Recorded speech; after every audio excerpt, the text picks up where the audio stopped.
नमस्कार, जय महाराष्ट्र. खरं तर मी तुमच्यासमोर आलो आहे आज एक महत्त्वाचा विषय घेऊन. मागील काही दिवसापासून हा विषय वसई विरार महानगरपालिका क्षेत्रामध्ये गाजतोय. बरं, तो विषय काय?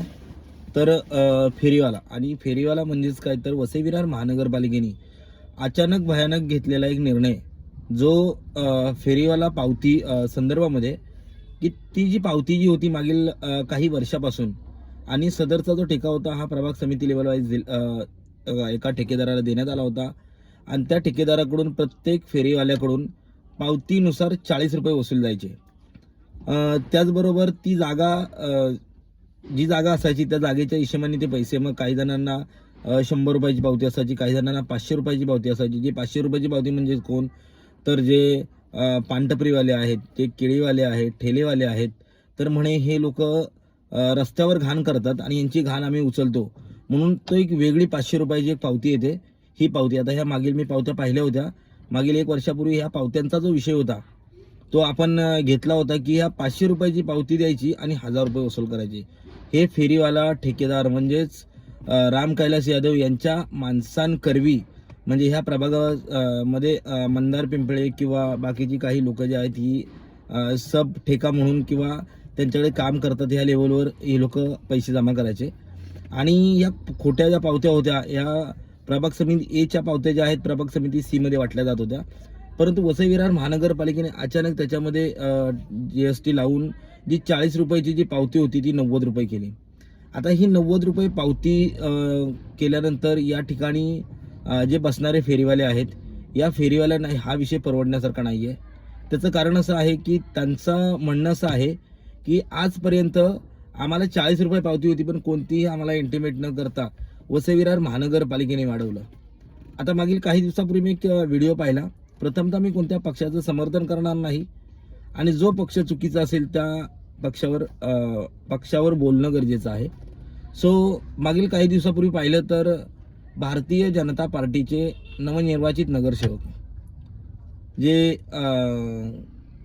श्री गणेश बाळकृष्ण पाटील, गणेश आमचा एक मित्रच आहे, आणि यांनी एक विषय घेतला होता की म्हणजे फेरीवाल्यांना बोलून की ही पावती वाढवली, अचानक का वाढवलं गेलं किंवा हे केलं. काही वेळा भारतीय जनता पार्टीकडून असे स्टेटमेंट आलेत की निवडणूक झाली आणि निवडणूक झाल्यानंतर या ठिकाणी सत्ता बहुजन विकास आघाडीची आली म्हणून ही पावती वाढवली गेली. हा गमतीचा भाग आहे, पण हा एवढाच सिरियस आहे की बहुजन विकास आघाडीने हे सत्ता आल्या आल्या फेरीवाल्यांना हा भुर्दंड दिला. बरं, भारतीय जनता पार्टीची लोक जर म्हणत असतील की बहुजन विकास आघाडीची सत्ता आल्यानंतर ही पैसे वाढले गेले, तर भारतीय जनता पार्टीच्या त्या नेत्यांना माझं म्हणणं आहे किंवा सांगणं आहे, ह्या जो चार्जेस वाढवले गेले हे मागील 1 महिन्यापूर्वी म्हणजे इलेक्शनच्या अगोदर वाढवले गेलेले आहेत. त्यावेळी तर भारतीय जनता पार्टीचे भारतीय जनता पार्टीचे आमदार होते. हे आमदार आयुक्तांच्या बाजूला जाऊन बसत होते, हे आयुक्तांशी चर्चा करत होते.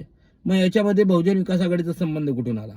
2, जर बहुजन विकास आघाडीने केलेलं आहे किंवा बहुजन विकास आघाडीकडे एवढा अधिकार होता, तर तुमच्याच म्हणण्यानुसार बहुजन विकास आघाडीचे माननीय श्री हितेंद्रजी ठाकूर यांनी महानगरपालिकेच्या आयुक्तांना जाऊन भेटणं आणि याच्यावर चर्चा झाली असं तुमच्याकडे काय आलेलं आहे का? त्याचबरोबर भारतीय जनता पार्टीच्या लोकांचं म्हणणं असं आहे की बहुजन विकास आघाडीने हे वाढवलं. आता सत्ता आल्यानंतर त्यांच्या काही कमी सीट्स आले आणि बहुजन विकास आघाडीच्या काही जास्त सीट्स आल्यामुळे त्यांचा महापौर बसणार नाही, आणि बहुजन विकास आघाडीचा महापौर बसणार म्हणून त्यांच्या पोटामध्ये उठलेला पोटसूळ म्हणून कोणत्या तरी समोरच्या पक्षावर या टीका टिप्पणी करून लोकांना संभ्रमात टाकण्याचं काम जे आहे हे भारतीय जनता पार्टीचे काही नेते, सो कॉल्ड कार्यकर्ते जे ह्या विषयावर बोलतात ते, आणि स्वतः करायला लावणं आणि त्याच्यात मी नाही केलं म्हणून जनतेला वेगळ्या प्रकारे संभ्रमात ठेवणं, हे काम सध्या भारतीय जनता पार्टीची जी लोक आहेत ती करतायत.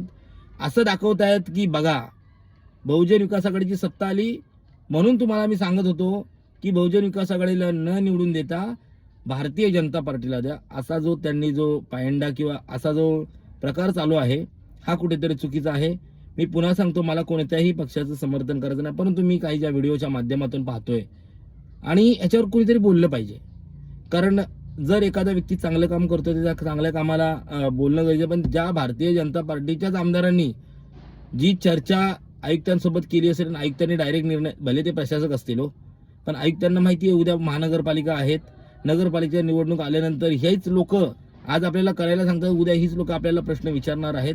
त्याच्यामुळे आयुक्तांनी हा वैयक्तिक घेतलेला निर्णय नाही, हा त्यावेळी आणि आत्ता असलेले भारतीय जनता पार्टीच्या आमदारांच्या चर्चेतून निघालेला हा निर्णय झालेला आहे. म्हणूनच ह्या फेरीवाल्यांना असलेला जो झालेला भुर्दंड आहे, हा भुर्दंड बसलेला आहे आणि ह्याला जबाबदार भारतीय जनता पार्टी आहे.